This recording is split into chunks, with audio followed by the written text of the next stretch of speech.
जग में प्रवर्ते निज तत्व बोध पाकर सभी लोग के हर्षे।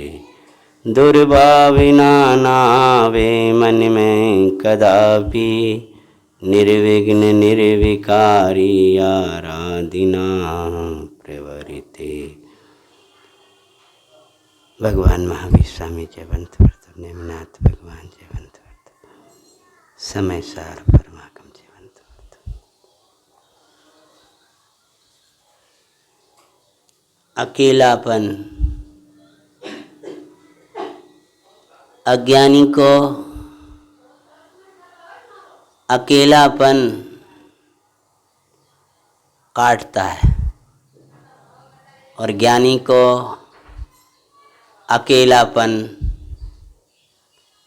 आनंद देता है। अकेलापन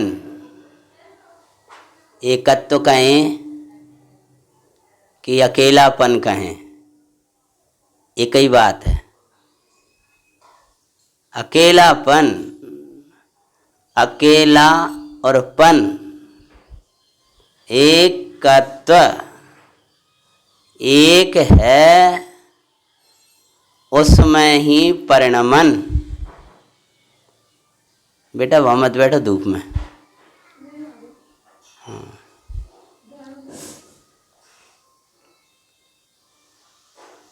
अकेलापन सुंदर है।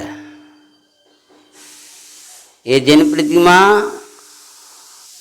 ये सुंदर इसलिए है कि ये एकत्व रूप है। इसी जिन प्रतिमा को कुछ सजा दो, सुंदरता चली जाएगी। अगर वही प्रतिमा सैदे पाषाण से निर्मित है, कुछ भी लगा दिया तो पूज्यता चली जाएगी। ऐसे ही इस भगवान आत्मा में एक सूक्ष्म विकल्प को भी मिला लिया, सुंदरता चली जाएगी। सुंदरता क्या है? अकेलापन, एकत्व, एक मैं हूं ऐसा मानता जानता, उसी एक में रहना, इसका नाम एकत्व, एकत्व, अकेलापन। आश्चर्य की बात है, जो काटना चाहिए, जिसमें दुख को वेदना चाहिए, उसमें आनंद लगता है, और जिसमें आनंद को वेदना चाहिए उसमें कष्ट लगता है। एकांत कष्टकर नहीं है। एकांत में एकत्व को भूल जाना कष्टकर है। एकांत तो महा आनंदमयी है। एकांत आनंदमयी उन्हें हो जाता है जिनकी परिणति एके अंता इति एकांता। एक में ही समा गई परिणति, उसका नाम वास्तव में एकांत है। एक में परिणति एक को भा रही है, वो एकांत है। और एक को ना भा करके अन्य को भा रहा है, वहां सुख नहीं है। एक मतलब परम पारनामिक द्रव्य, औदेक भाव, उपसम भाव, चौसम भाव, छायक भाव से भी न्यारा जो एक, वो एक और उसी में परिणति, उसका नाम एकत्व। अथवा एक उसी में परिणति का समा जाना, उसका नाम एकांत है। ज्ञानी इस एक को देखा है, इसलिए एकांत की भावना भाते हैं। देखो बहुत सूक्ष्म उपयोग करके सुनो। अभी जिस एकांत को अपन मानते हैं, उस एकांत का यहाँ एकांत का अर्थ कर रहे हैं। ज्ञानी एकांत की भावना भाते, अर्थात एक में ही समा जाने की भावना बातें। एकांत की भावना अर्थात एक में ही समा जाने की भावना। एक में ही समा जाने की भावना का भाव क्या? एक जानिए, देखिए, रमी रही एक ही ठोर, इसका नाम है एकांत। मुझे नहीं लगता कि आप सब लोगों ने पकड़ लिया होगा इस एकांत की परिभाषा को। एक जानिए, देखिए, रमी रही एक ही ठोर। कर्म का उदय आया, एक जानिए। अनेक प्रकार के वैभाविक भाव हुए, एक जानिए। नाना प्रकार की बाहर की परिस्थितियां बनी, एक जानिए। देखिए, रमी रही, एक का जानना, देखना, श्रद्धान करना, जानना इतना ही आनंद का कारण नहीं। इसलिए ज्ञानी कहते हैं अंत हो जाना चाहिए, माने एक में ही समा जाना। तो एक जानते हुए, देखते हुए, उसी में वो परिणति जो एक जान रही थी, देख रही थी, उस परिणाम का एक में ही समा जाने का नाम एकांत है। एकाकी चरित बलि स्मशान मां, बलि पर्वत मां बाग सिंह संयोग मां, अडोल आसन निमन मानई छोबता,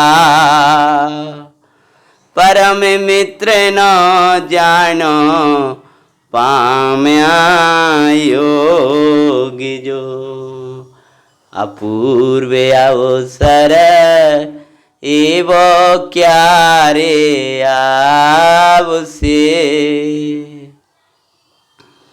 क्या रे थे सुबायान तर निर्ग्राम तुम, एकाकी विचरतो, एकाकी विचरतो, एकाकी जो एक ही है उसी में विचरतो, बलि स्मशान, बाहर में स्मशान हो लेकिन परिणाम एकाकी विचरतो। एकाकी विचरतो तो भीड़ में भी एकांत, और एकाकी ना विचरतो तो कोई नहीं है तो भी वहां पर एकांत नहीं। एकाकी विचरतो का, एकाकी विचरतो का अर्थ हुआ हाँ, एकाकी विचरतो, एकाकी भगवान आत्मा है, उसी में विचरतो क्या दो अर्थ हैं? एकाकी विचरतो, विशेष चरतो, विशेष रूप से रमण तो, वली सुसान वार में भी एकाकी हो। विचरतो मतलब क्या? विशेष रूप से चरतो मतलब क्या? उस एकाकी का ही आनंद पीतो। विशेष रूप का अर्थ क्या? सम्यक दर्शन ज्ञान पूर्वक रमतो, इसका नाम है एकाकी विचरतो।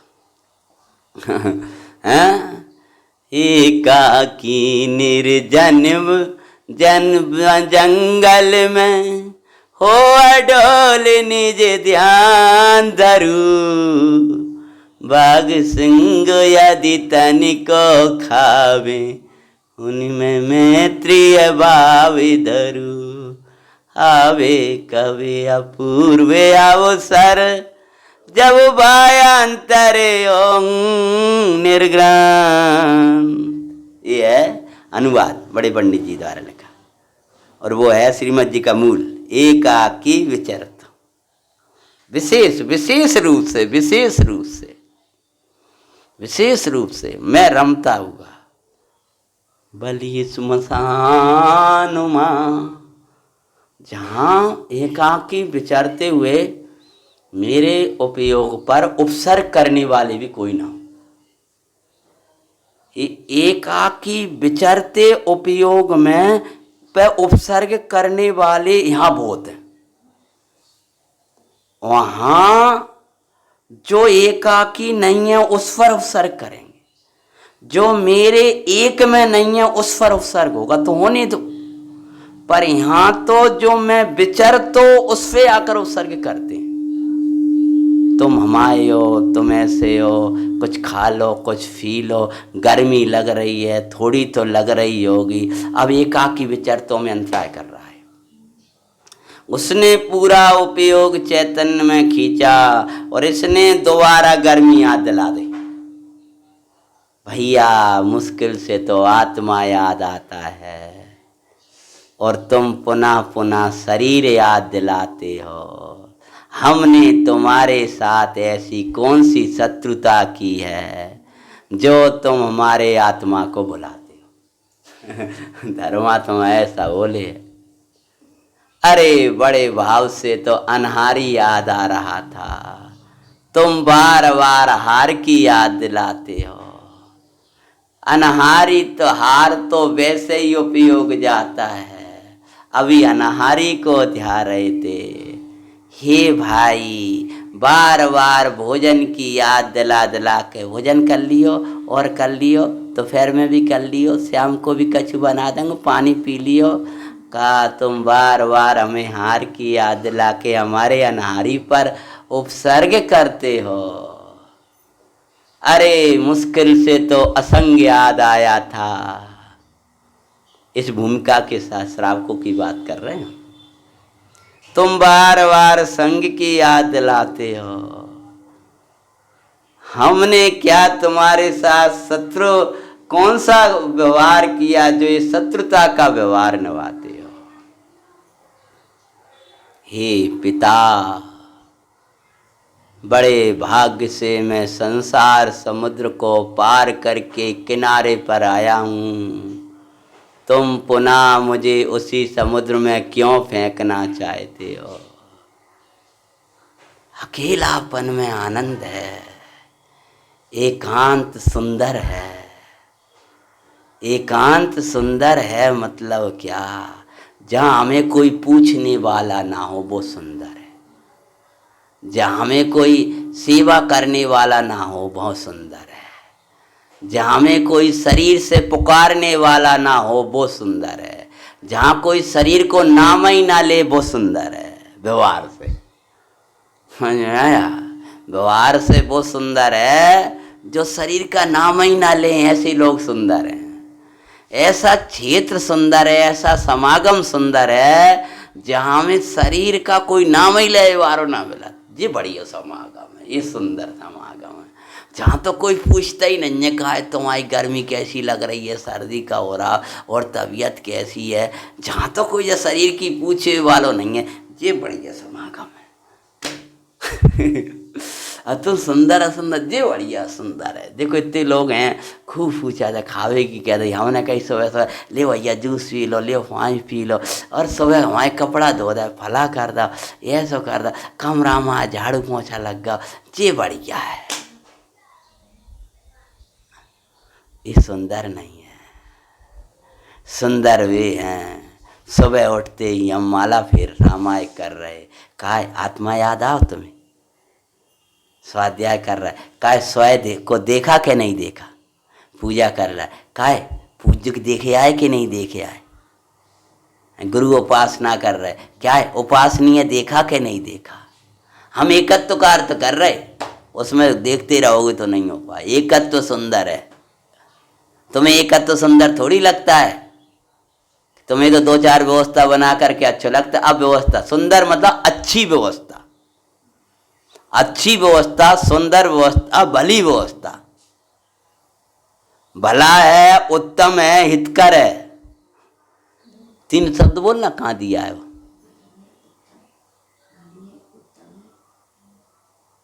याद नहीं तो क्या बोल रहे, समझ में? यही पूर्ण है, उत्तम है, भली है ये व्यवस्था। समझ में आया? व्यवस्था देख लेना, उत्तम है, भली है, पूर्ण है, तो यही भला है। क्या भला है? कोई हमें पूछे ना, कोई हमें नाम से पुकारे वारो ना मिले, कोई के तुम्हें कोई पाई दे वारो ना मिले, नाम लेके पुकारन वारो ना मिले, भैया तुम्हारे बचन लग जाए। हाँ, हमें तो कोई पानी की ना, हमें तो अमृत भी आने वाले मिले, कोई ये शरीर की पूछने वाला ना मिले भाई। सुंदर है, मतलब ये एकत्व विवाह, एकत्व निश्चय को प्राप्त जो समय है, जिसे एक ही की धुन लग गई है, उसको जीवन भलो है, वो सुंदर जीवन है। एकत्व निश्चय गत समय सर्वत्र सुंदर लोक में, लोक सर्वव्यात्मक लोक में सर्वत्र सुंदर भलो है। वो भलो है जिसका उपयोग एक में रहे। सर्वत्र सुंदर मतलब वो ज्ञान भलो है, वो स्वाध्याय सुंदर है, वो पूजा सुंदर है, वो समागम सुंदर है, जो एकत्व में गत करा दे।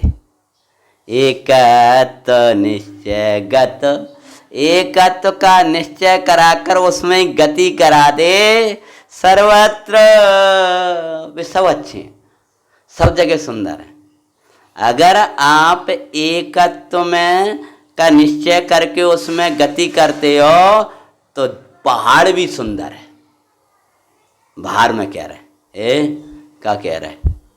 लोरी नहीं सुना रहे, हम प्रवचन कर रहे। हाँ, प्रवचन भी लोरी कहलाती रहे, सोने वाली नहीं। क्या कह रहे?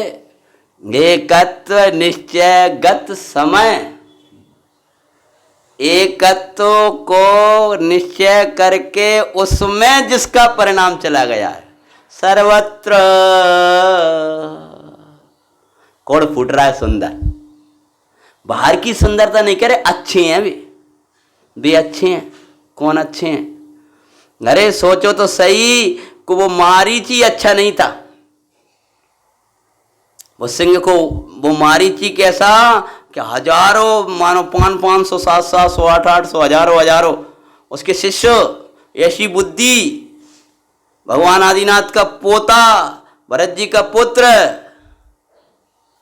बहुत से लोग तो जैसे प्रभावित हो गए थे खाए से।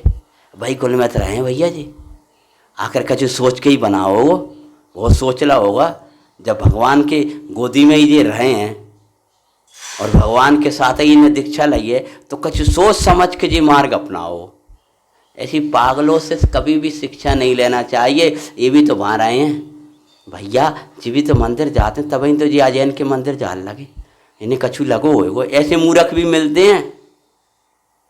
जी भी अमान रहे हैं, जी भी फला जगह रहे हैं, फिर अब जो रेल लगे ना ये तो कछु ना कछु तो इनको दिमाग पे होगा जी भैया अनुभवी हैं, मूर्ख हैं। कछु के अनुभवी नहीं है वे। सत्य का रंग चढ़ाए बिना सत्संग में चला जाता है, उसकी यही दशा होती है कि कसायों का रंग उसका उतरता नहीं। श्रीमद को का वचन है, सत्य का रंग चढ़ाए उसका नाम सत्संग है, और जिसको सत्य का रंग चढ़े उसको सत्संग अच्छा लगता है। और सत्य का अर्थ है जो कर्म, राग और पुण्य पाप के भाव से न्यारा आत्मा का जिसे रंग चढ़ा है, उसको सत्संग में रंग चढ़ता है। और नहीं तो सत्य नहीं समझा और असत विभावों में जाकी परिणति जाती है, कसायों में जाकी परिणति जाती है। ऐसा ज्वाला भरा है कि भाई ज्वाला जब फूटता है तो वैसा ही फूटता है जैसे लोग खड़क सड़क पे खड़े हुए व्यक्ति का फूटे। इसलिए वो ज्वाला भड़क रही है, उसको मिटा देना चाहिए। जब विचार आते हैं तो विचार वे ही आने लगते हैं जो तीव्रता वाले को आते हैं। जब वचन निकले तो वे ही निकलने लगते हैं। इससे सिद्ध होता है कि वो बुखार ऊपर नहीं है, भीतर बना हुआ है, रंग नहीं चढ़ा। एकात्व का रंग चढ़ता है, उसको एकांत आता है, भाग जाता है, सोहाता नहीं है। भीड़ अच्छी नहीं लगती, जिसे भीड़ अच्छी लगती है उसको एकत्व अच्छा नहीं लगता। जिसे एकत्व अच्छा लगता है उसको भीड़ नहीं सुहाती है।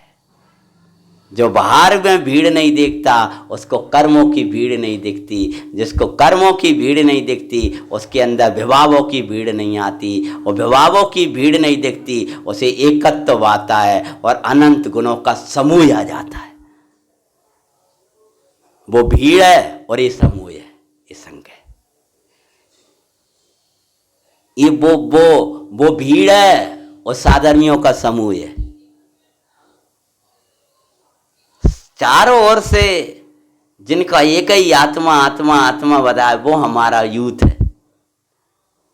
ये साधर्मियों का यूथ, साधर्मियों का समूह हमारा समूह है, क्योंकि ये हमारे वाले ये सब आत्मा वाले हैं, ये चैतन्य वाले हैं। तो समझो अच्छा है। तो आप अच्छी सामायिक, अच्छा स्वाध्याय, मैं के शब्द नहीं बाँच रहा हूँ, ये वाली बात आपको नहीं मिल पाएगी। हाँ, अच्छी सामायिक, अच्छा स्वाध्याय, अच्छा समागम, अच्छा भोजन, अच्छा वात्सल किसे कहोगे आप? बोलो। अच्छा, सुंदर, भला किसे कहोगे? जो तुम्हें एकत्व में गत करा दे, एकत्व का निश्चय करा दे, एकत्व का निश्चय करा दे, उसको अच्छा कहो। गुजार जान चल रही है तो फिर शांत रहो, उपयोग लगा, विषय गंभीर है।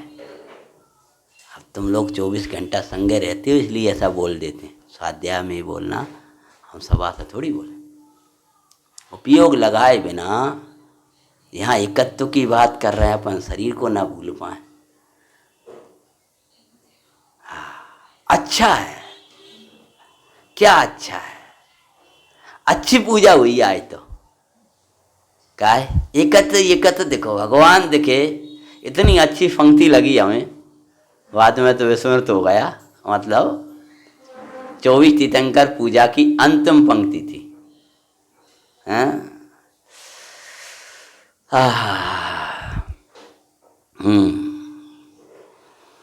अच्छा है, याद नहीं आ पा रहा।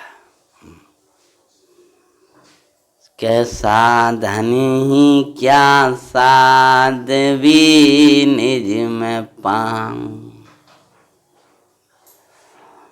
आदर्श रहो आप निज पद को ध्यान। बोलो, याद है?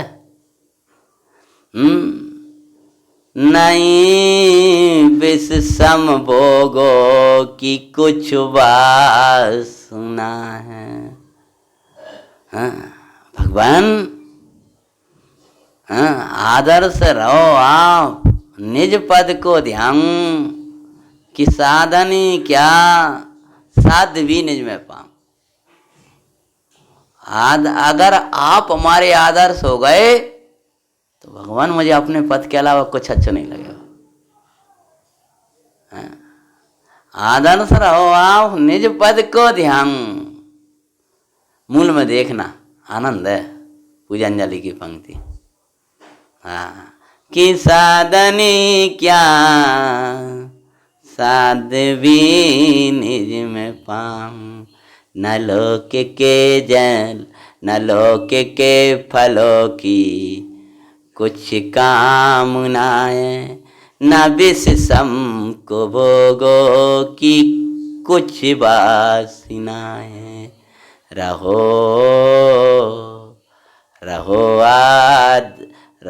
आदर्श आप कि निज पदे को ध्यान, कि साधनी क्या साध्वी निज में पाऊं। जब आप ही आप दिखाओगे, आप ही आप दिखाओगे, बस भगवान मुझे एक ही काम करो, आदर्श हो आप, मुझे आप ही दिखाओ चारों तरफ। जब आप अंतर्मुख दिखाई दोगे, अंतर्मुख दिखाई दोगे, आपकी मूर्ति ऐसी विराजमान करके जाऊं कि मुझे सब में आपकी मूर्ति दिखाई दे। मेरा पूरा विश्व नेमिनाथ में हो जाए, मेरा पूरा विश्व 24 तीर्थंकर में हो जाए। रहो आदर से आप निज पद को ध्यान, मुझे चारों तरफ। वो सोनागिर का समोसरण मुझे आज भी याद है। जल्दी जल्दी में लोगों ने कहा गाड़ी रखो, अच्छा स्थान है, दर्शन कर लो। और वहाँ गया 24 तीर्थंकरों के समोसरण, और देखते ये मन ना उठ, देखो रहो आदर से आप। भगवान ही भगवान दिख रहा है चारों तरफ, भगवान ही भगवान दिख रहा है। आत्मा के अलावा कुछ ना सुहाए, आत्मा के अलावा कुछ ना सुहाए।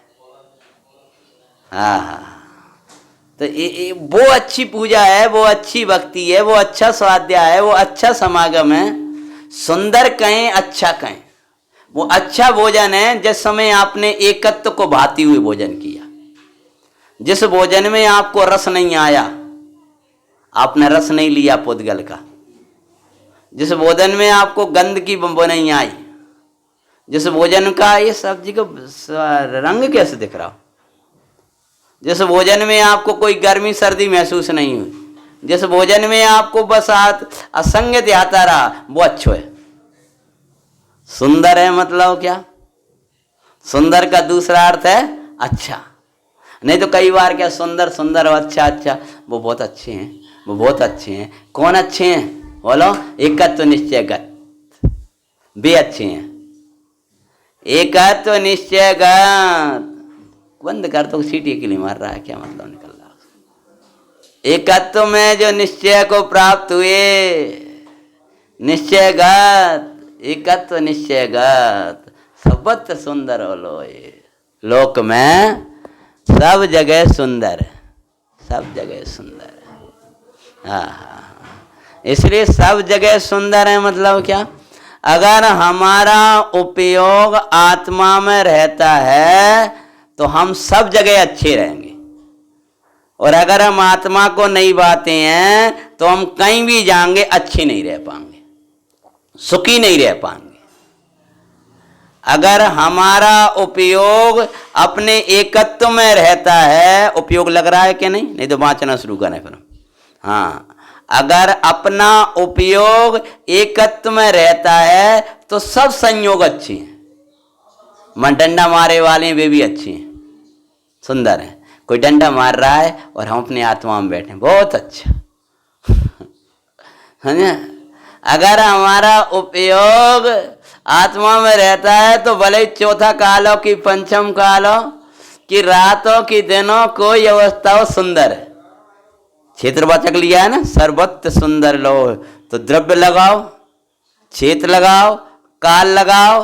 अगर हमारा उपयोग हमारे आत्मा को भाता है तो वे भाव सब अच्छे हैं। वो अच्छे भाव की पूजा है जिसमें आत्मा की भावना जगी। अच्छे भाव से पूजा वही जब हमें हमारे आत्मा की भावना जग गई। तो वो भाव अच्छा है, वो क्षेत्र अच्छा है, वो काल अच्छा है, वे संयोग अच्छे हैं। अच्छे हैं कहें, यहाँ की भाषा कहें सुंदर हैं, जिनमें हमें शरीर याद ही नहीं। आज अच्छी पूजा भाई, इतना गर्मी टपक रही थी, इतना पसीना बरस रहा था, हमें तो भगवान दिख रहा है, तो आत्मा दिख रहा था, भगवान दिख रहा है, आत्मा दिख रहा कि भलक उठे आए गर्मी के मारे तो भी पता नहीं चला, उसका नाम है अच्छी पूजा। हाँ, उठ जाए पूरे के पूरे और पता ना चले अच्छी पूजा हो रही थी। आज तो ऐसी पूजा हुई कि हमें पता ही नहीं चला, अरे ये शरीर में ऐसा हो रहा। रक्त की धारा बह रही है और कच्चू खबर नहीं है। खबर नहीं है मतलब उसके प्रति ना राग है ना द्वेष है। खबर को ऐसा नहीं समझियो कि वो शून्य से हो गए थे। उसके प्रति कोई द्वेष परिणाम नहीं है। चैतन्य में रमी हुई परिणति अच्छी साधना है। जिनी सर जी ऐसी साधना हो। एकत्व निश्चयगत। महाराज जी अगर वो रानियों के बीच में भी वो एकत्व में चले गए तो लगा ठीक अच्छा है। भला नरक का वास सहित जो समकित पाता, बोरे कहाए देव अरे मिथ्या मत भ्राता। नरक का वास वाला एकत्व निश्चयगत, स्वर्ग का वास बुरा एकत्व निश्चय नागत। अगर एकत्व के निश्चयों का में उपयोग नहीं गया तुम्हारा तो बुरा। एक साधा आदमी एक एकांत में रह रहा है, लेकिन समागम की खूब भावना है, उसको खूब भावना है, और ये भावना है लेकिन योग नहीं मिल पा रहा, फिर अपना स्वरूप में भावना आ रहा है। आएगा इस संग के बल पर योग बनेगा तो सत्संग भी आएगा। अगर जो जो जो पुरुषार्थ जो उपयोग हमें असंग में बिठाए हैं तो फिर पास सत्संग भी मिल जाएगा। गुरु महाराज जिन जिस समय सार में ने हमें आत्मा दिया है वो समय सार त्रिलोकीनाथ भी देगा हमें। जिस समय सार ने हमको निर्गंत स्वरूप दिया है वो एक दिन उसी से बंधे हुए पुण्य से निर्गंत मुनराज भी मिलेंगे। और जब आत्मा मिल गया तो जिससे मोक्ष मिलता हो स्वर्ग कितनी दूर कहां का बोल गए इष्टोपदेश कि जिस आत्म भावना से मोक्ष मिलता है तो स्वर्ग है कितनी दूर। वो तो बहुत पास में ही है। वो स्वर्ग है कितनी दूर मतलब आत्मा में लीनता से मोक्ष होता है। वो स्वर्ग है कितनी दूर, वो तो आत्मा नाम ही सुनते स्वर्ग मिल जाएगा। जिसके लिए जो आत्मा मोक्ष तक ले जाता है जो आत्म भावना, उसके लिए स्वर्ग है कितनी दूर का मतलब क्या हुआ, तो उसके लिए वो स्वर्ग कितनी दूर है अर्थात वो तो आत्मा का नाम सुनते ही उससे बंधे पुण्य से मिल जाएगा। ऐसे ही जब हम असंग भाने लगे समय सार की कृपा से तो गुरुओं का संग भी मिलेगा, क्योंकि ये भावना जब अंदर ले जा रही है तो वहाँ भी ले जाएगी, क्योंकि उस प्रशस्त परिणाम जो बन रहा है बार बार समागम का, उससे निर्गंथ मुनराज मिलेंगे ही मिलेंगे।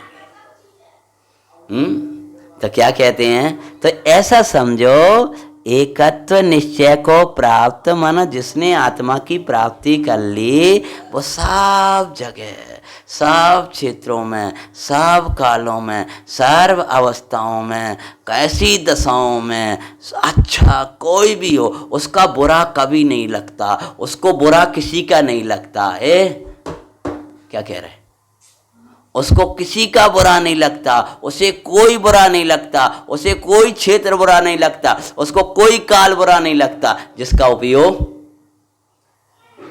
एकत्व में चला गया, उसको कोई क्षेत्र बुरा नहीं लगता। कहा कैसे हो, अरे नीचे तो अब ये बड़ी खराब है, तुम्हारा उपयोग एकत्व में नहीं गया। उसको कोई क्षेत्र बुरा नहीं लगता, उसको कोई काल बुरा नहीं लगता, कोई समय बुरा नहीं लगता। बरसा ठंडे आ जाए ठंडन में तो ठीक कहते ओढ़ के तो बैठ जाते, कोई काल बुरा और अच्छा नहीं लगता जिसका उपयोग एकत्व में चला गया।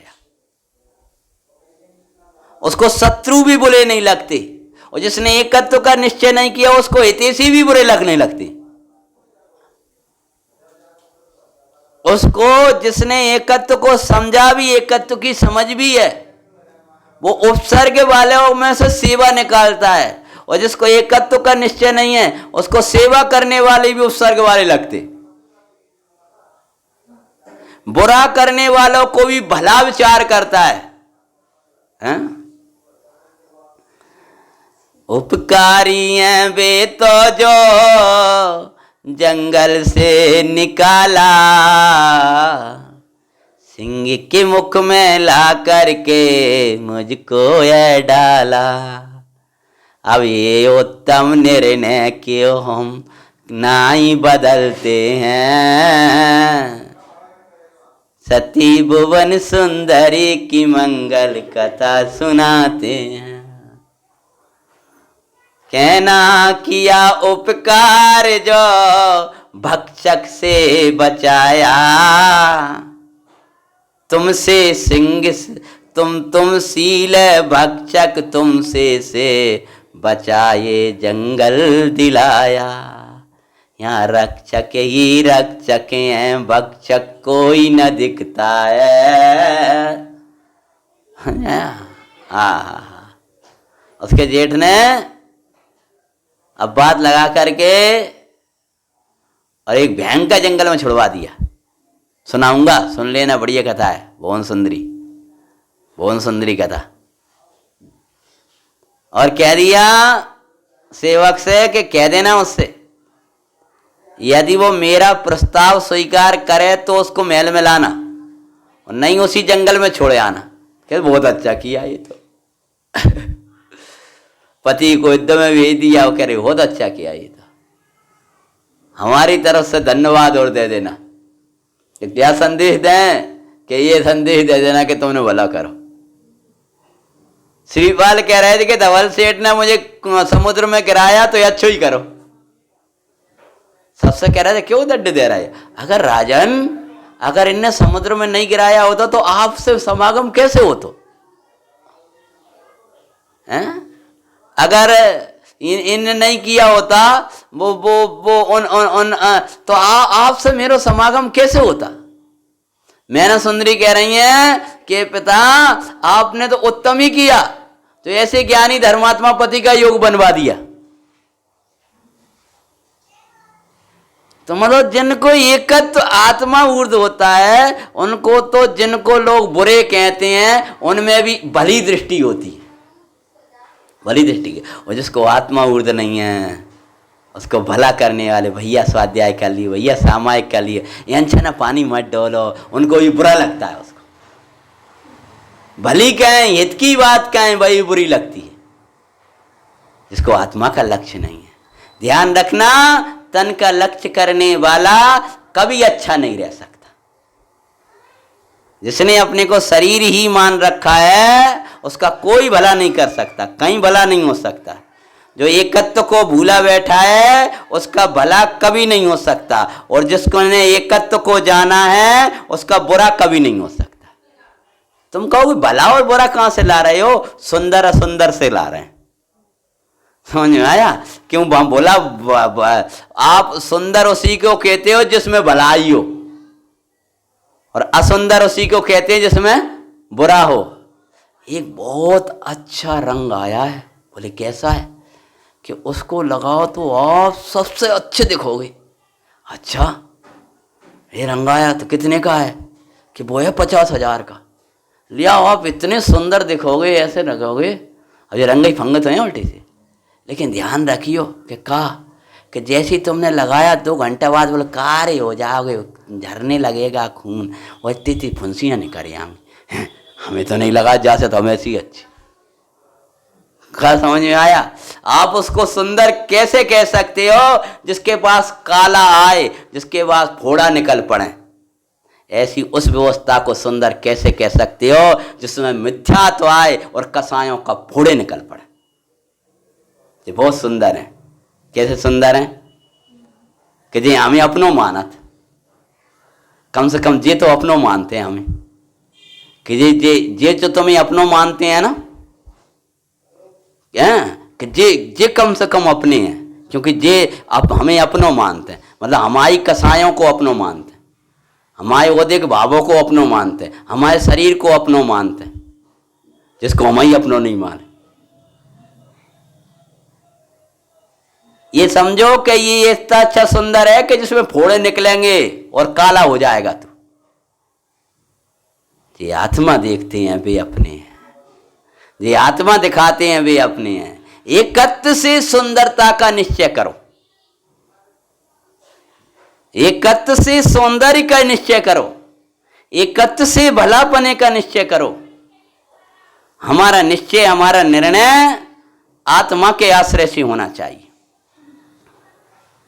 ये सोचना चाहिए जो बहुत अच्छे हैं, क्योंकि जे कभी भी जब भी हम राग में बोलेंगे कहेंगे क्या बोल रहे हो तुमने, तो गायक बोलो ना। हाँ, जब भी हम ऐसे कहेंगे अरे क्या तुमने धुन लगाई है, ये हमको गायक याद दिलाते हैं। हम भोजन की कहते हैं अनारी याद दिलाते हैं। तुम्हें अनारी की पड़ी है, हमें भूख लगी, वे कहते हमें भूख लगती ही नहीं। पहले इन वचनों को स्वीकार करो, वे साचे धर्मात्मा है तो उसकी भी व्यवस्था करेंगे, रूखा उपदेश नहीं देंगे। उनका व्यवहार जे अच्छी तरह याद रखना, शरीर सापेक्ष बिल्कुल नहीं होगा। तुम्हें यदि शरीर अच्छा लगता है तो वे तुम्हें कभी अच्छे नहीं लगेंगे और ना तुम उन्हें अच्छे लगोगे। शरीर जिन्हें अच्छा लगता है वे हमें अच्छे नहीं लगते। जिन्हें शरीर की व्यवस्था अच्छी लगती है वे भगवान कहते हमें अच्छे नहीं लगते, और जो हमारे भगवान को अच्छो ना लगे वो हमें भी अच्छो नहीं लगे कि हम उन्हीं की सेवक हैं। ये हमारा व्यवहार है। जिसको हमारे भगवान अच्छो कहेंगे उसी को हम अच्छो कह पाएंगे, क्योंकि हम उन्हीं की शिष्य, हम उन्हीं की पूजा करते हैं। जो ये कहते हैं जंगल अच्छा है, इसलिए जब उनके सेवक है तो उनकी दबाएगे कि नहीं दबाएगे, कि तुम्हारी दबाल लगे, ये बताओ। जिनके हृदय में चैतन्य वर्तता है, हमारे भगवान, हमारे गुरु, हमारी जिनवाणी माँ, उन्हीं को अच्छा कहते हैं। इसलिए हमने उस जिनवाणी में अपनत्व कहा है, तो हम उसके अलावा अच्छा किसी को नहीं कह पाएंगे। जो संयम का साधक हो वो भोजन अच्छा है, वो सुंदर है। जो संयम में सहायक हो, जो गायक में सहाय हो, एकत्व निश्चय गत समय सर्वत्र सुंदर लोग। सब चीजें अच्छी हैं अगर हमारे सुंदर को दिखाएं और हमारे सुंदर को बुलाएं। वे कोई अच्छा नहीं है, वो कोई सुंदर नहीं है। अपना सौंदर्य अपने आत्मा को निहारना है और अपने आत्मा को निहारते हुए सौंदर्य का निर्णय कर लेना चाहिए। तो यहां आचार्य भगवान कहते हैं थोड़ा कहा बहुत जानना। हमने एक समझा, अब हम विषय पे सब जो आचार्य के वचन हैं छह द्रव्यों पर गठित किया है। यहां न्याय की भाषा में कहा है, यहां तो सिद्ध करना है कि सब अपने अपने में है। तो आगे का विषय देखो क्या कहा, एकत्व निश्चय गत समय। हमें दुख जब बात को होता है सुनाने का इसलिए वो नहीं लगता है कि कहने के बाद में भी प्रयोग नहीं दिखाई देता है, उसका जरा सा भी नहीं दिखाई देता है। बहुत तो ऊंची बात है। तब भी निर्णय करेंगे तो हम उधर से ही करेंगे, तब भी सोचेंगे तो हम उधर से ही सोचेंगे, विचारेंगे तो उधर से ही विचारेंगे। अच्छा तो आज बहुत अच्छा स्वाध्याय हुआ, वो सभी लोग बोलोगे थोड़ी मंद कथा है, लेकिन अच्छा जब हो जाए, जब अब हमारा निर्णय बदल जाए। अच्छी वाणी कहकर 11 अंग 9 पूर्व का पाठी भी हो गया, वाणी को अच्छी कह रहा था, लेकिन तूने पान नहीं किया। तो कहते हैं एकत्व निश्चय को प्राप्त जो समय है, तुम्हें अच्छा भी लगता है, ये भी तुम्हारी मंदता है। ये बात अच्छी भी लगे तो समझो कसाय मैटने का भाव है, लेकिन इस पर प्रहार करने वाली मान्यता, मानता पर प्रहार करने वाली अच्छी भी ना लगे तो समझो तुम्हारे कोई अवसर भी नहीं। का कही हमने, अगर तुम्हें ये लगता है वास्तव में बात तो जई अच्छी है लेकिन नहीं हो पा रहा परिणमन, कोई बात नहीं है, लेकिन तुम्हारे अवसर हैं और अच्छा मानोगे तदनुसार पुरुषार्थ भी होगा, विचारधारा भी बहेगी थोड़ी बहुत। तो क्या कह रहे हैं, इसीलिए एकत्व में दूसरे के साथ बंद की कथा, अपने अकेले के संगे कोई को रखना ये लड़ाई कराने वाला है। हम तो सीधी बात बाज रहे हैं, शास्त्र की बात हमने कल से आपको आज दोपहर में बचाया था। अपने एक के संगे दो को मिलाना ये लड़ाई वाला काम है।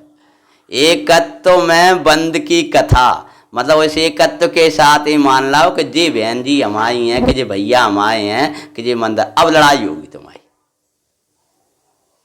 अरे बहन जी और भैया और मंदिर और समाज ये तो बहुत दूर की बात है। ये तो लड़ाई के तुम्हें स्वर्ग की छोड़े नरक के पात्र बना दे अगर तुम बावे फंस गए तो। एकत्व के साथ बंद की कथा, मानो अपने अकेले जीवन को लुटाना है, बर्बाद करना है। अगर आपने किसी को मिला लिया अपने में, अकेले में किसी को मत मिलाओ, उसको अंदर में किसी को, बड़े पंडित जी की भाषा बोलना, सब हैं हमारे, हम हैं, ये हमारा परमार्थ है। अब व्यवहार ऐसा होना चाहिए अपनत्व भरा, लेकिन परमार्थ ये होना चाहिए कि परमाणु मात्र अपनों ना लगे। व्यवहार में इतना अपनत्व भरा व्यवहार, क्योंकि रह नहीं पाता उसमें, उसको भला इसलिए नहीं मानता, वो बाहर व्यवहार में अपनत्व से भरा व्यवहार इसलिए होता है कि उससे रहा नहीं जाता, उसको रोग मानता है। कुछ खबर है उसको? तुम तो समझते हो कि जिनका बढ़िया है ये चलेगा, वे भाई रोग मानते हैं, और जो जाए रोग मानेगा भाई मिटाने का पुरुषार्थ करेगा। इसलिए ज्ञानी के राग में मत फंसना। हाँ, मूर्ख के राग में तो पड़ना ही नहीं है, लेकिन ज्ञानी का राग भी ज्ञानी को रोग लगता है। कुछ समझ में आया? धर्मा सम्यक दृष्टि का राग भी जो है वो राग में बोल रहा है तो उसको रोग लगता है, और वो राग में बोला और तुमने सोचा कि जीवल को बढ़िया है जी, हमसे राग वे कभी नहीं करेंगे। जिसे राग उपादेय है वे कहते तो हमारा रोग है जो हम तुम्हें अपनों मानते हैं, अपनों कह देते हैं। हाँ जी, हमारा रोग है कि हम तुम्हें अच्छो मान लेते हैं, कि तुम्हारे संग रहना अच्छो नहीं है, सह लोगे हैं? हम तुम्हारे संगे रह रहे हैं, ये लड़ाई को कारण है। बोलियो देखो, थोड़ा ऐसे बैठ जा, उन्हें दिक्कत ना है, चेहरा दिखता रहे हैं। तुम्हें ये तुम्हारा रोग है, ये हमारा ये लड़ाई का कारण है। माना एकत्व में किसी को मिला लेना। देखो हिंदी पढ़ो, एकत्व में दूसरे के साथ बंद की कथा। समझ में आया? एकत्व में बस ऐसे ही बैठे रहो, जो जहां बैठा है वो मटका मटकी ना करे बस, तो आपका उपयोग बढ़िया लगेगा। एकत्व में दूसरे के साथ बंद की कथा, मानो एकत्व में किसी दूसरे को शामिल करना। विसंवाद, विरोध, बुरा करने वाला है, वो एकत्व भावना को लुटाने वाला है, वो झगड़ा कराने वाला है। माने एकत्व में आपने किसी को भी मिला लिया, भगवान तो बहुत ऊंचा कहेंगे, प्रशस्त द्रव्यों को भी मिलाना विसंवाद करना वाला है। ये तो अप्रशस्त को मिलाता है। प्रशस्त को में द्रव्य किसे कहेंगे? जिनका आत्मा से संबंध है उनको अपना कहना। और अप्रशस्त किसे कहेंगे? कि जिनका शरीर से संबंध रखा है। आप शरीर का लक्ष्य करके संबंध बनाते हो ते आपका अप्रशस्त है, और आप आत्मा का लक्ष्य करके बनाते हो, क्या बोल रहे हैं हम, इसका नाम प्रशस्त है।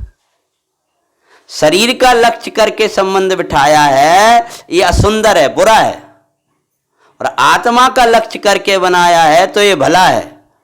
और जिसने आत्मा का लक्ष्य करके बनाया होगा उसको आत्मा को देखने वाले, आत्मा दिखाने वाले सब साधर्मी बराबर लगेंगे, इसलिए उसको इष्ट निष्ठ की कल्पना नहीं होगी। हाँ, जिसकी साधना विशेष होगा उसके प्रति विशेष अनुराग आएगा। एक धर्मात्मा सम्यक दृष्टि है, उनको अपन ऐसे वंदना करेंगे। मुनि महाराज होंगे वो मानो सम्यक दृष्टि हैं, सामान्य वैसे जय जयंत करेंगे। पंचगुण स्थान वर्ती हैं, वंदना करेंगे। मुनराज होंगे उनके लिए नमस्तु करेंगे, और उनकी साधना देख देख कर और विशेष भाव आएंगे, और विशेष, लेकिन वो आत्म सापेक्ष आएगा। विशेष जो झुकाव होगा वो आत्मा की अपेक्षा से आएगा। राग की बात समझ में आ रहा क्या कह रहे हैं? वो शरीर से नहीं आएगा, सूक्ष्म ज्ञान से नहीं आएगा, उसकी अंतर की साधना से आएगा, प्रवचन के आधार से नहीं आएगा।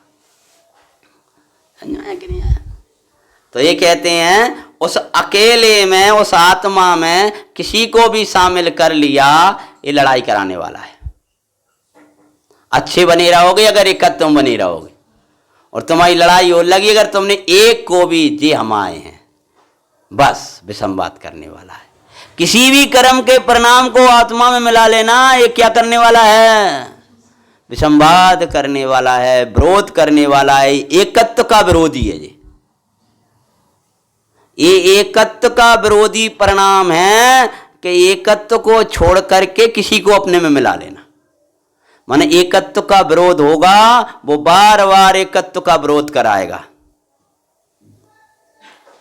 समझ में आ रहा है भाई? एकत्व कैसे विरोध कराएगा? क्योंकि वो जो अपन ने बंद कथा करी जोड़ाया ना, तो वो उसको याद दिलाएगा, और जो उसको अपनत्व किया तो ये भगवान भूलेगा। एकत्व में किसी भी कर्म को, उदय को जोड़ा तो ये विरोध करेगा एकत्व का। आत्मा अकेला नहीं है, एकत्व का विरोध ही हो रहा है। यहां तो एकत्व का विरोध कर रहा है। मानो आत्मा को बंधा हुआ मानना, शरीर वाला मानना, पुण्य पाप के भाव वाला मानना, ये अपने एकत्व का विरोध करने वाला है। जो अपना विरोध करे उसके हम विरोधी हैं, उस कर्म के हम विरोधी हैं जो एकत्व का विरोध करे। इसलिए हम उससे विरुद्ध रहते हैं, उसमें उपयोग नहीं जोड़ते, उसको अपना नहीं मानते। एकत्व का विरोधी है गर्मी लगना, सर्दी लगना, बुरा लगना, भला लगना, एकत्व का विरोधी है, अर्थात एकत्व को नाश करेगा। और ध्यान रखना, जहां जिसका विरोधी होता है वहां वो नहीं रहता है।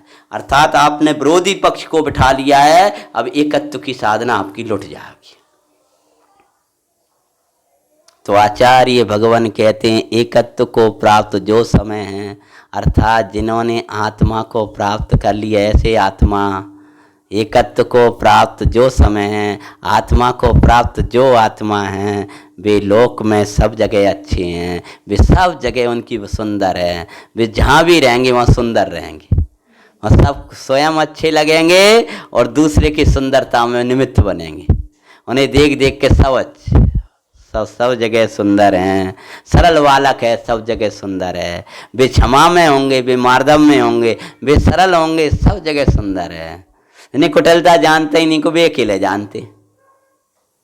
जो आत्मा जानते हैं वो मायाचार नहीं होता उनके अंदर। जो आत्मा जानते हैं वे उनको बुरा नहीं लगता है। जो आत्मा जानते हैं उन्हें कुल जाति के मान नहीं होते। जो आत्मा जानते हैं वे सरल होते हैं। जो आत्मा जानते हैं उन्हें कोई की चाह नहीं होती। जो आत्मा जानते हैं उन्हें असत व्यवहार अच्छे नहीं लगते, सत्य निकलता है। उनकी वाणी में कोमलता आती है। उनके वचन रेकार तुकार के नहीं होते, अभिनय के नहीं होते। जो आत्मा जानते हैं वे अपने में संयमित रहते हैं। जो आत्मा जानते हैं वे इच्छाओं में नहीं तपते हैं, वे तृप्त रहते हैं। जो आत्मा जानते हैं वे प्रभाव के त्यागी होते हैं। जो आत्मा जानते हैं वे परमाणु मात्र को अपना नहीं मानते। जो आत्मा जानते हैं वे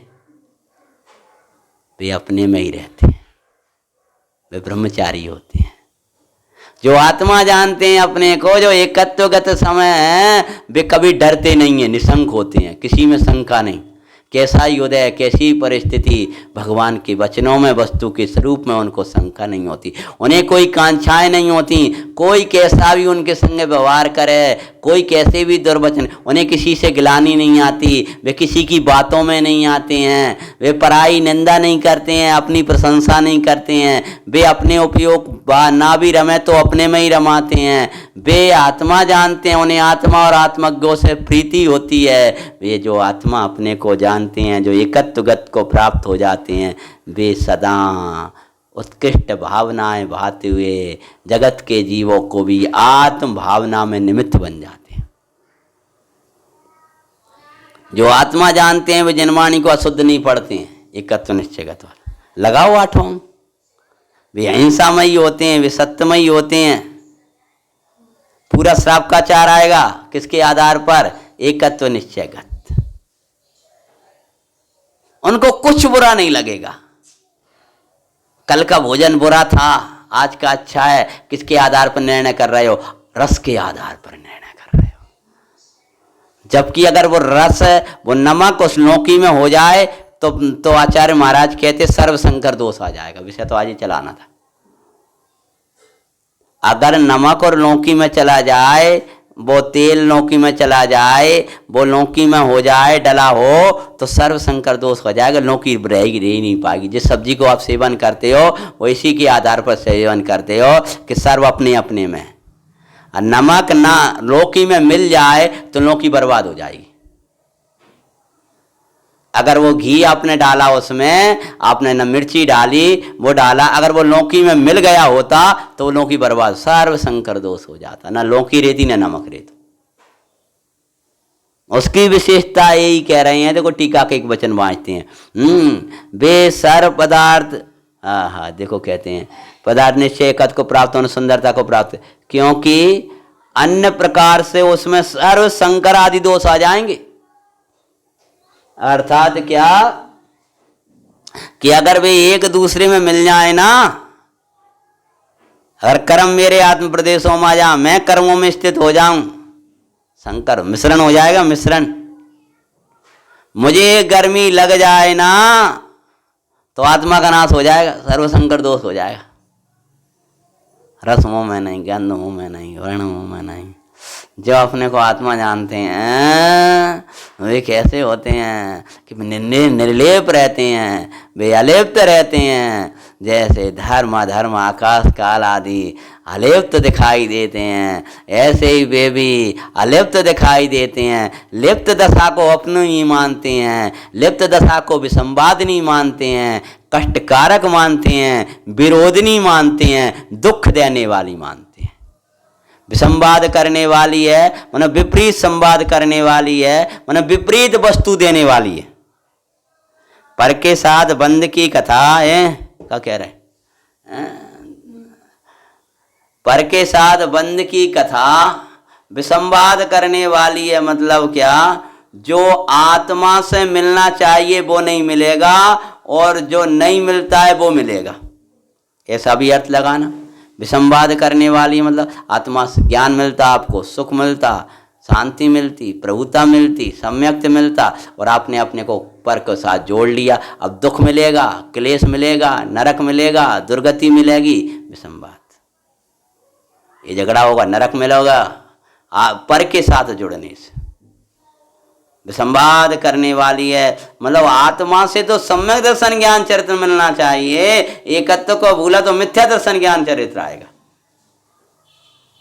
मिथ्यात्व मिलेगा, दुख कारक मिलेगा। इसलिए हे बब्बे, तू पर के साथ जुड़ने की कोशिश मत करना। जुड़ तो सकता नहीं है, नहीं हम तो अब ठीक है, ये बात बाद में मानेंगे। तू मान ले, कुछ भी कर ले, क्योंकि वो तेरा हो जाए और तू उसका हो जाए तो ना वो रह पाएगा ना तू रह पाएगा। कर्म तो तुझ रूप हो जाए या तू कर्म रूप हो जाए। ध्यान रखना, तुम हमारे बने रहोगे कि नहीं बने रहोगे? कोई नहीं बना रहेगा, एक आत्मा अपना बना रहेगा।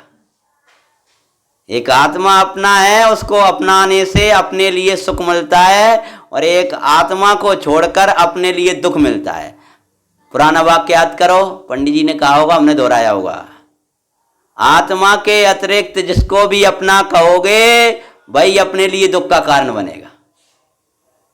एकत्व को भूले तो जहां भूलोगे वहीं दुखी, जब भूलोगे तब दुखी, और जब भूलोगे तब दुखी, और जिस अवस्था में भूलोगे, जब भूलोगे, जो भूलेगा वो दुखी, और जितना भूलेगा उतना दुखी होगा। जितना याद कर लेगा उतना सुखी हो जाएगा। वही टाइम पे याद करे, अपन तो अकेले हैं, क्या दिक्कत है? अब वो टेंशन में पड़ो, सपना देख ला उसने, का सपना देख लिया कि मेरा ब्याह हो गया, ब्रह्मचारी आदमी, बाल ब्रह्मचारी हैं, ब्याह हो गया है, और ब्याह है तो 5 मोड़ी हैं, 5 बच्चियां हैं, 2 लड़का हैं, बिना कछु सर्विस मिली नहीं है, ब्याह हो नहीं रहा, बड़ा टेंशन, मत्था मार रहा, हाय भैया बड़ा बुरा होगा, अब मैं क्या करूं, व्यवस्था नहीं बन पा रही, कछु नहीं बन पा रही, मोड़ी को क्या होगा, ब्याह कैसे हो? पास में ब्रह्मचारी भैया सो रहे, भाई कहाँ की बोड़ी, कहाँ को ब्याह? अरे नहीं, अब तो भी कहा है, अब तो व्यवहार तो निभाना पड़ता है, ऐसा तो करना पड़ता है। मत्था मार रहा, हाय मरे, टेंशन के मारे मरा जा रहा। बाय जगाना पड़ेगा, मात्र कुछ नहीं करना है। ऐसे ही जो तुम कह रहे हो मैं शरीर में करम, जो तुम्हें जगाना पड़ेगा, हम जगा रहे हैं, बस बस वो काम कुछ नहीं करेगा, ना मोड़ी की व्यवस्था करवाएगा ना कुछ करवाएगा कि भैया हम करा देते हैं ब्याह। ये तो गलत है उसका, कि तुम टेंशन मत करो, तुम आराम से सोच रहो, तुम्हारी लड़कियन को ब्याह हम करा देंगे। ये तो पागलपंती है, उसे जगाया भी नहीं, वो क्या वो सब है क्या? ऐसे जो शरीर याद करते हैं उनको जगाना पड़ेगा। तो गुरु महाराज जगाने के अलावा कुछ नहीं करते। अरे तेरे पास है क्या, तू ब्रह्मचारी कहाँ के? जब जगा हो मैं तो भूल ही गया, कहाँ के खोटो स्वप्न देख ला मैंने, कहा विवाह का बच्चे। एक ब्रह्मचारी को ऐसे स्वप्न देखना भी बुरा है। एक ब्रह्मचारी ये भी नहीं कहेगा कि आज मेरा विवाह होगा, मेरी 5 बच्चियां थी, ऐसो कहत वो भी स्वप्न को, ऐसो स्वप्न सुनात वही भी बुरा लगेगा। ऐसी एक साधक शरीर आश्रित विकल्प जो स्वप्न आएंगे शरीर के, उनको भी बुरा मानता है, सुनाने में शर्म आती। और तुझी योजना बना तो है शर्म नहीं आती, तू कैसा सा धर्मात्मा है? बंद की कथा विसंवाद करने वाली है, तेरी साधना को लुटाने वाली है, तेरे स्वाध्याय को लुटाने वाली है। इसलिए एकत्व के साथ रहो, आनंद में रहोगे, और एकत्व को भूलोगे तो दुखी हो जाओगे। एकत्व को देखो छूटेगा तो नहीं, तुम छोड़ोगे तो तुम दुखी होगे। जो बहुआरंभ परिग्रह करे में फंसा रहेगा, नरक में जाना छूटेगा तो नहीं, पक्का जाएगा। ऐसे ही अगर तू पर को अपनाना चाहे तो अपना नहीं हो सकता, और आत्मा को ना अपनाए तो भी आत्मा पराया नहीं हो सकता। परद्रव्यों को निजपना माने तो भी परद्रव्य अपने नहीं हो सकते, हो नहीं सकते। उदय तुम्हारा नहीं हो सकता, राग तुम्हारा नहीं हो सकता, विकल्प तुम्हारे नहीं हो सकते। इसलिए भगवान की बात स्वीकार कर लो। एक है जो अपने गुण पर्यायों को प्राप्त हो, वो समय है। तो पुद्गल के गुण पर्यायों को प्राप्त मैं कैसे हो जाऊंगा? तो पुद्गल की अवस्था मेरे में कैसे आ जाएगी? बुखार मेरे अंदर कैसे आ जाएगा? दर्द मेरे अंदर कैसे आ जाएगा? रस वगैरह मेरे अंदर कैसे आ जाएंगे? बोलो, नहीं आ सकते। क्योंकि अपने गुण पर्याय को प्राप्त हो वो समय, और मैं आत्मा हूं तो मैं अपने गुण पर्याय को प्राप्त होता हूं। कहीं भी हो, किसी परिस्थिति में हो, अपना ज्ञान मेरा गुण हो, जानना मेरी पर्याय, बस इसके अलावा मैं कुछ करते नहीं हूं। विपर के गुण पर्याय मेरे अंदर कैसे आ जाए? समय उसको कहते। पुद्गल अपने गुण पर्याय को प्राप्त, धर्म अपने गुण पर्याय को प्राप्त, अधर्म अपने गुण पर्याय को प्राप्त है। वो सब अपने अपने में सुंदर है। हम बुरे इसलिए लग रहे हैं कि हम पर गुण पर्यायों में दौड़ रहे हैं। जी बुरे ही इसलिए हैं, बुराई इसलिए बहुत बुरे लगते हैं जो पर गुण पर्यायों में दौड़ लगाए। अपने गुण पर्यायों में रहता है वो सुंदर है, सर्वत्र सुंदर है। और समय ही उसको कहते हैं जो अपने गुण पर्यायों में रहे। तो अपने यहाँ समय शब्द का सामान्यतया सभी पदार्थ कहे जाते हैं। क्यों? क्योंकि समय ते एक ही भाव अर्थात एकत्व पूर्वक अपने गुण पर्यायों को प्राप्त होकर परिणमन करता है, सो समय है। क्या कह रहे? अगर तुम आत्मा हो ना तो अब तुम्हें लगना चाहिए मैं यार आज लौकी में नमक नहीं डाला, आज गर्मी बहुत है। अपने गुण पर्याय रूप परिणमन करता है, उसका नाम क्या है? परिणमन करता है सो समय। इसलिए धर्म अधर्म आकाश काल पुद्गल जीव द्रव्य स्वरूप लोक में सर्वत्र जो कुछ जितने पदार्थ हैं वे सभी निश्चय से एकत्व को प्राप्त होने से सुंदरता को पाते हैं। वे अपने में रहने से ही सुंदरता को पाते हैं। जब ये सब अपने अपने में रह रहे हैं और सुंदर हैं, तो इससे सिद्ध क्या हो रहा है? जिस सब अपने अपने में रह रहे हैं इसलिए सुखी हैं, माना अपने रूप रह रहे हैं, सुखी तो क्या कहें? सुंदर है। धर्म द्रव अधर्म द्रव आकाश द्रव काल द्रव सब जिस जड़ अपने में रह रहे हैं, तो मैं चेतन होकर जड़न में क्या करूं? क्यों मैं सुना? तो कहते हैं सुंदरता को, क्योंकि अन्य प्रकार सर्व संकर दोष आदि आ जाएंगे। अगर वे करें तो वे मिल जाएंगे हमारे में। चेतन जीव कभी अजीव रूप नहीं होता, अजीव कभी जीव रूप नहीं होता, है जान कर तू प्रसन्न हो। हैं? बोलो, सावधान हो, स्वयं द्रव्य में एकत्व कर। अरे अगर ऐसा हो जाए तो सर्वसंकर दोष आ जाएगा, मिक्सचर हो जाएंगे।